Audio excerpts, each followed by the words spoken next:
Hello and welcome to the next video of my World 2023 preview series where we're going to cover GAM Esports, the #1 seed from Vietnam.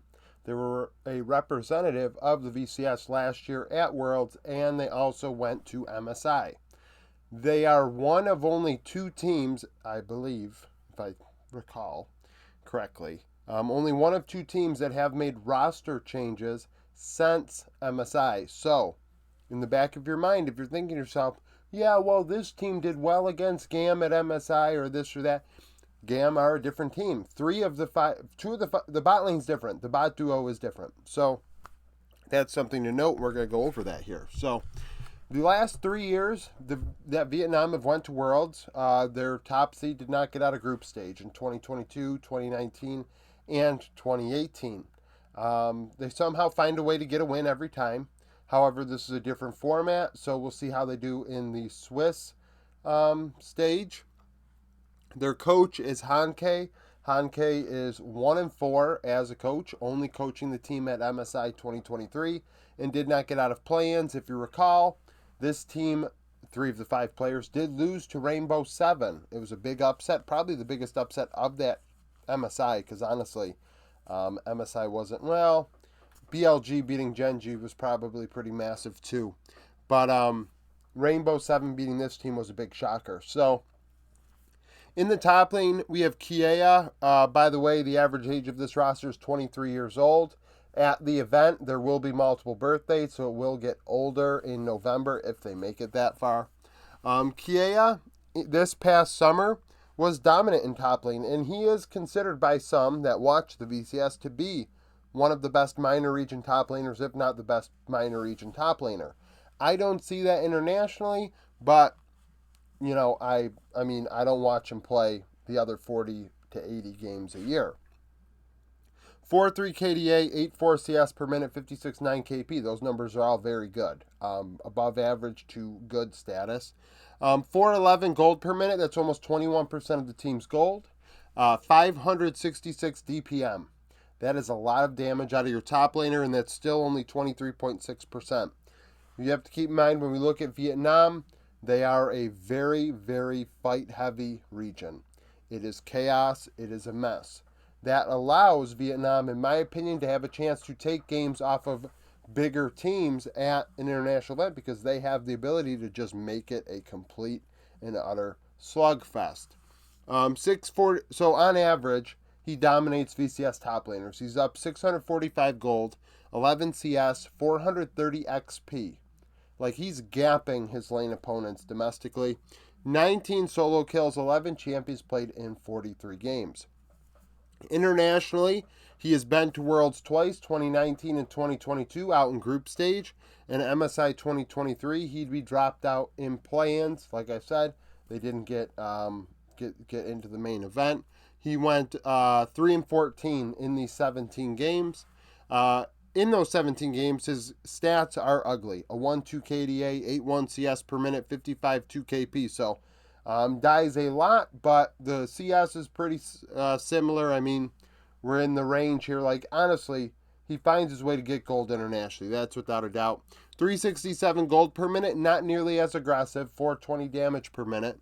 On average, not getting crushed, and I think this is something to note, he's down 190 gold, which isn't massive for a minor region top.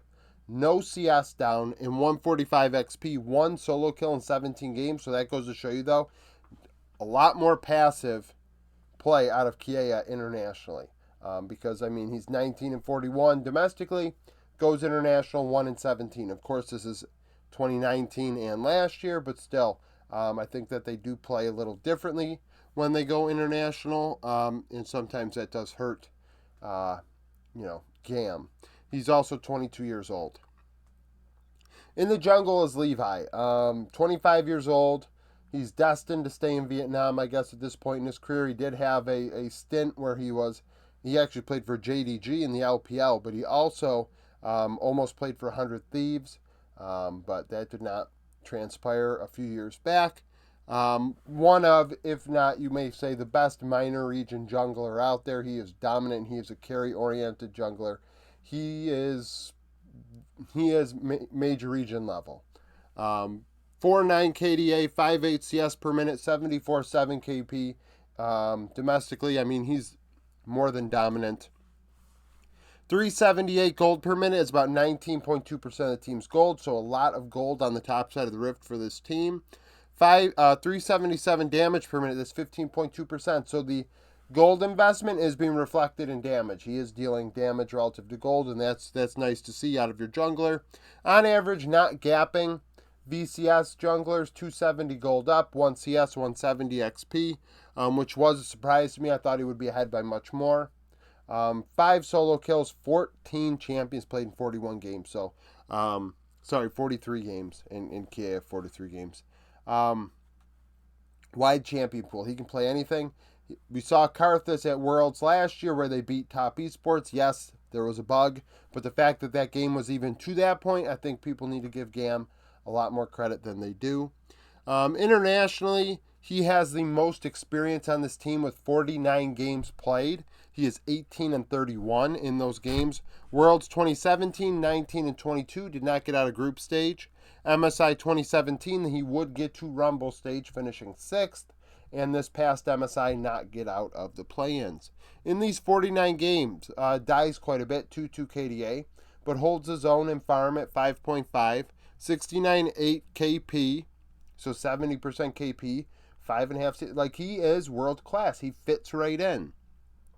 363 gold per minute, 389 damage per minute. He deals more damage than your average jungler. A lot of junglers would drop off, but he is carry oriented, and that is shown big time in his splits. He is he gets ahead of his opponents more often than not when he plays internationally, and a lot of his games were against major region talent in group stage. It's not boosted by play-in stats. 170 gold up, 9 CS, 290 XP. On average, every game he goes even, he's up 18 CS on somebody else. 7 solo kills in the 49 games.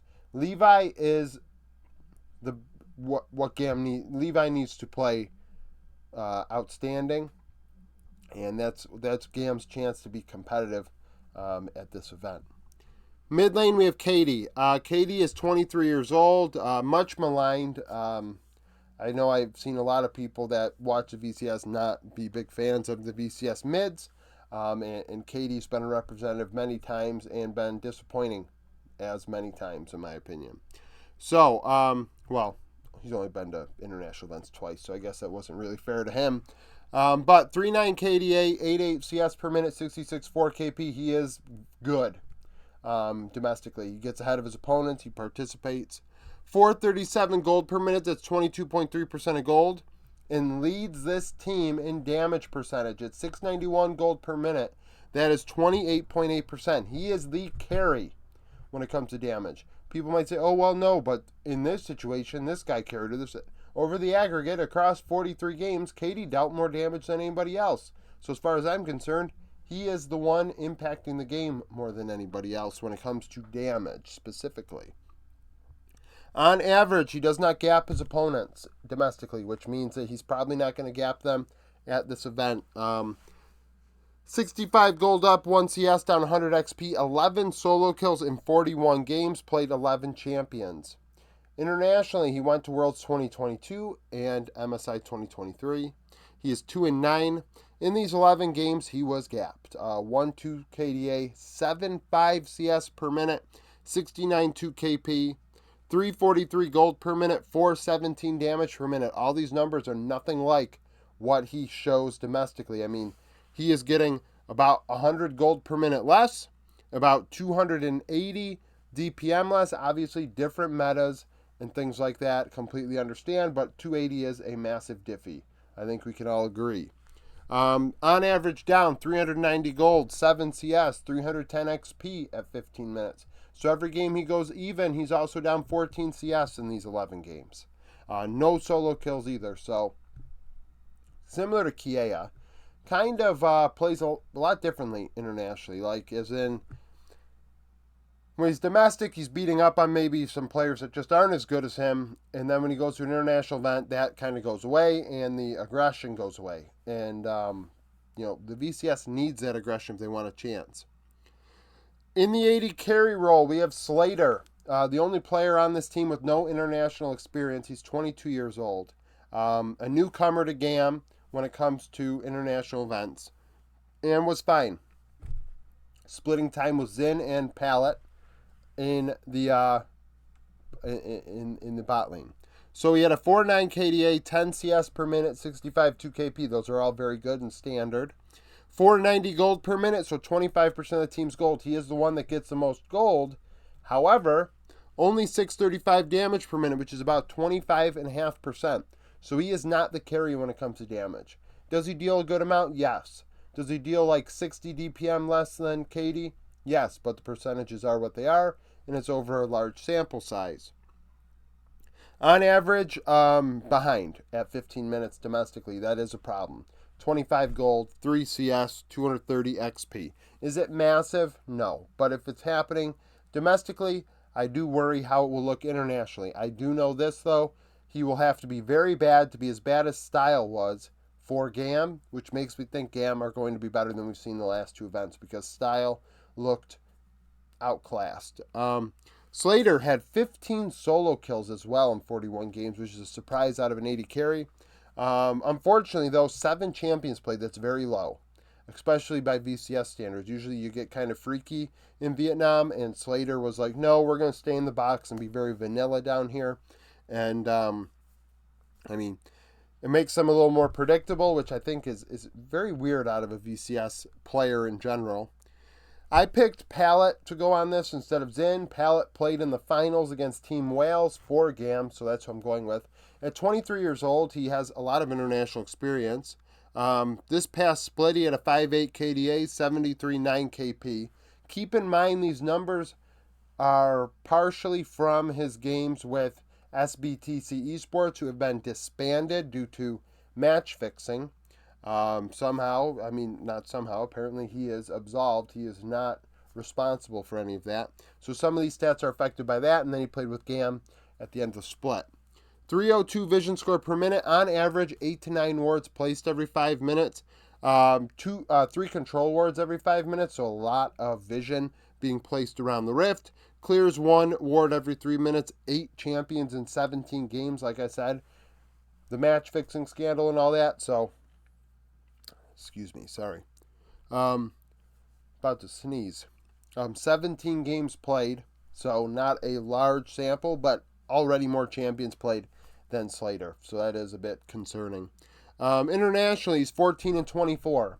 Worlds 2017 out in play-ins, 2019 out in groups. MSI 2019, he would finish 6th place. International numbers across those 38 games: 1.6 KDA, 68.1 KP, 2.53 vision score per minute, about almost 8 wards every 5 minutes, a control ward every other minute, and clears 2 wards every 5 minutes. So vision score not as strong. Does clear a good amount of wards, though, internationally. So, the vision's being placed. It's just a matter of placing it in more opportune places, in part due to being a minor region player in events against major region bot lanes. I'm sure it is hard to get out of lane and find opportunities. But this team has a lot of experience on it. Honestly, 38 games with Pallet, 49 with Levi. I mean, that's a good amount out of a minor region team. I think GAM can be competitive if Levi is on point. I think Slayder's better than Style.